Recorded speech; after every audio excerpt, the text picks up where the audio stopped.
एक बड़ी पुरानी कहावत है, ऐसी बानी बोलिए जमकर झगड़ा होए, पर उससे न बोलिए जो आपसे तगड़ा होए। लेकिन इस बार ऐसा लगता है कि पाकिस्तान मूड में है, जोश में है, और पाकिस्तान सीधे भिड़ गया इजराइल से, और वो भी यूएनएससी में। यूएनएससी में इस बार पाकिस्तान और इजराइल दोनों की गजब की नोकझोंक देखने को मिली है। और जब से कतर पर एक्शन लिया है इजराइल ने, तब से इजराइल का क्या पूरा फोकस पाकिस्तान के ऊपर चला गया है। और इस बहस के बाद पाकिस्तान की तरफ से क्या रिप्लाई आया है, बड़ा ही मजेदार वाकया हुआ है। जियोपॉलिटिक्स में बहुत कुछ चल रहा है, हमेशा की तरह वर्ल्ड मिरर के इस एपिसोड में जानने को मिलेगा बहुत कुछ। 12 सेकंड के अंदर क्या हुआ पाकिस्तान के साथ, बड़ा मजेदार है, इसलिए अंत तक जरूर देखिए। एक तो कतर पर जो इजराइल ने हमला किया, उससे दुनिया भी हैरान है, खुद कतर भी सोच रहा है ये क्या हो गया अचानक से। और इसके बाद एक चीज और नोटिस करने को मिल रही है, पाकिस्तान का नाम बड़ा उछल रहा है। नेतन्याहू ने भी जब अपना भाषण दिया तब भी पाकिस्तान का नाम उछला, और यूएनएससी में तो अब एकदम झगड़ा वाला माहौल हो गया। जैसे ही कतर पर यह हमला हुआ, दुनिया भर की शोक संवेदनाएं पहुंची है। और इसके बाद ये देखने को मिल रहा है कि शहबाज शरीफ ने भी एक ट्वीट किया, और लंबा चौड़ा ट्वीट करने के बाद शहबाज शरीफ कतर के लिए निकल गए, और कतर में उनका स्वागत भी हुआ। कतर के आमिर से वो मिले भी, वहाँ इन्होंने दोस्ताना भी जाहिर करा। काफी लंबे समय से पाकिस्तान ये कहता रहा है कि भाई जितने मुस्लिम देश हो एक हो जाओ और इजराइल को जवाब दो, लेकिन अभी तक ऐसा हो नहीं रहा है, वो एकजुटता हो नहीं पा रही है। उल्टा क्या हुआ है, इस बार पाकिस्तान निशाने पर आ रहा है इजराइल के। जब नेतन्याहू ने भाषण दिया था तब उन्होंने कहा था कि भाई अगर अमेरिका ओसामा बिन लादेन को मारने के लिए पाकिस्तान के अंदर जा सकता है तो क्या हम नहीं जा सकते हैं। ये एक वाकया था,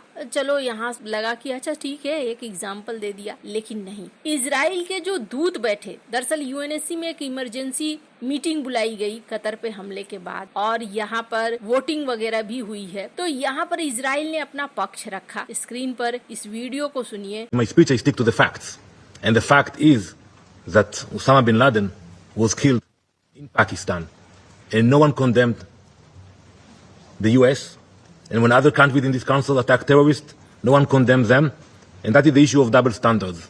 When you apply different standards on Israel, then the standard you apply on yourselves, that is the problem of this institution. So yes, you cannot change the fact that 9/11 happened, and today we mark this day. You cannot change the fact that Osama bin Laden was in Pakistan and he was killed on your territory. Israel के प्रतिनिधि पाकिस्तान की उसी बात को कह रहे थे कि अमेरिका ओसामा बिन लादेन को मारने के लिए पाकिस्तान के अंदर चला गया, पाकिस्तान के अंदर एक्शन लिया, और उसमें पाकिस्तान के जो राजदूत थे उनका चेहरा देखने लायक। ये अजीब तरीके से उन्होंने रिएक्शन दिया कि अरे तुम्हारे झगड़े में मैं कहां से आ गया। इजराइल के पीएम नेतन्याहू और उसके बाद अब इजराइल के राजदूत ने इस मुद्दे को उठाया। हालांकि यहाँ पर फिर पाकिस्तान ने जवाब दिया। इस वीडियो को देखिए। And in our view, it is unacceptable, indeed ludicrous, for an aggressor, an occupier, a serial violator of UN Charter and international law, that is Israel, to abuse this chamber and disrespect the sanctity of this council. And this is not the first time. And by pointing fingers on others, baseless assertions primarily aimed at masking its own illegal actions and violations of international law. Pakistan ने यहाँ कहा कि आप जो है दूसरे के जमीन पर कब्जा करने वाले हो, आप आक्रामक हो, आप सीरियल तरीके से यूएन के नियमों का उल्लंघन करते हो, आप किसी की नहीं सुनते हो। पाकिस्तान तो वो देश है जिसकी वजह से अलकायदा समाप्त हुआ, जिसकी वजह से शांति आई। तो इन्होंने यहाँ पर एक झगड़ा तो दोनों के बीच में ये देखने को मिला, और एक तीसरा वाकया भी हुआ जहाँ 4 सेकंड की जो मोहलत दी गई, उस मोहलत में बुरी तरीके से धो दिया ह्यूमन राइट्स के वकील ने। क्या कहा है वो सुनिए आप। Law from the world's worst violators of international law. It's time to challenge the perpetrators. And so we ask Qatar, if you don't want targeted bombings against terrorists in your capital, why do you harbor terrorists in your capital? Terrorists who are still holding hostages, torturing them, and rejecting peace deals. Why did you host Hania, Mashal, and Al Khaya in luxury hotels from where they planned their terror? Why did you back Hamas's Gaza coup in 2007? Why have you funneled billions since then, fueling their terror machine, empowering their 5 wars against Israel?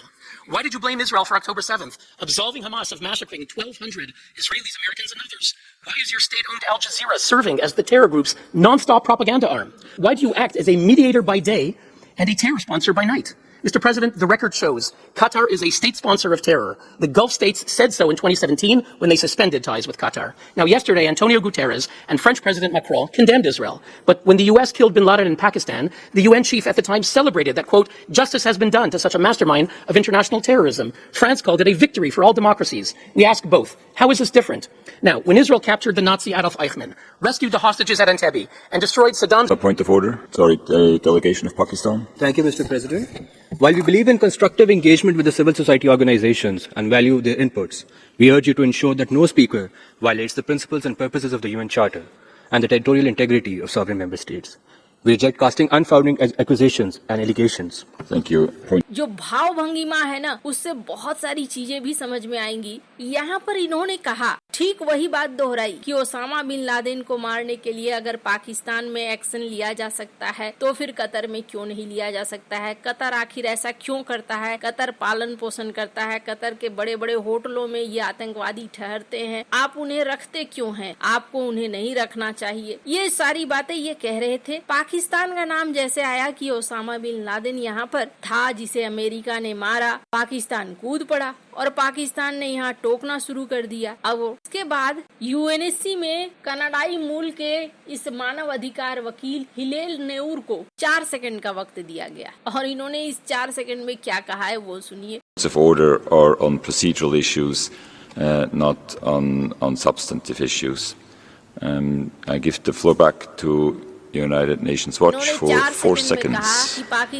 Mr. President, Pakistan is another state sponsor of terror. नेऊर Qatar पर Hamas को पनाह देने का आरोप लगा रहे थे और कह रहे थे कि कतर बीते 13 सालों से 2012 से हमास के राजनीतिक कार्यालय की मेजबानी कर रहा है। तो अब यहाँ पर एक चीज देखने को मिल रही है, पाकिस्तान और इजराइल अब खुल्लम खुल्ला एक दूसरे के विरोध में बड़े मंचों पर भी सामने दिखने लगे हैं और शायद ये पाकिस्तान के लिए अच्छे साइन नहीं है, या फिर यूं कहें कि क्या पाकिस्तान किसी चीज से डर रहा है? इस्लामाबाद में पाकिस्तान के विदेश मंत्रालय से जब ये कहा गया तो उन्होंने क्या जवाब दिया? उन्होंने कहा कि पाकिस्तान किसी भी बाहरी खतरे से अपनी रक्षा करने में सक्षम है, जिससे पता चलता है कि पाकिस्तान इजरायली हमले की आशंका से डरा हुआ है। पाकिस्तान विदेश कार्यालय के प्रवक्ता का कहना है कि क्या पाकिस्तान इस बात से चिंतित है? जब उनसे पूछा गया तो उन्होंने कहा कि मध्य पूर्व में अभी क्या हो रहा है जो हमारा तत्काल पड़ोस के प्रति हमारी गहरी नजर है, लेकिन मैं बिल्कुल स्पष्ट कर दूं कि पाकिस्तान किसी भी बाहरी खतरे से अपनी रक्षा करने में पूरी तरीके से सक्षम है। इसके साथ साथ उन्होंने ये भी जोड़ डाला कि उनके पास परमाणु बम है। उन्होंने कहा कि पाकिस्तान एक जिम्मेदार परमाणु शक्ति संपन्न देश और क्षेत्रीय शांति और स्थिरता का समर्थक बना हुआ है, लेकिन पाकिस्तान की संप्रभुता और क्षेत्रीय अखंडता के लिए किसी भी दुस्साहस या खतरे का कड़ा जवाब दिया जाएगा। अब आप देख सकते हैं मीर यार बलूच, इनके द्वारा भी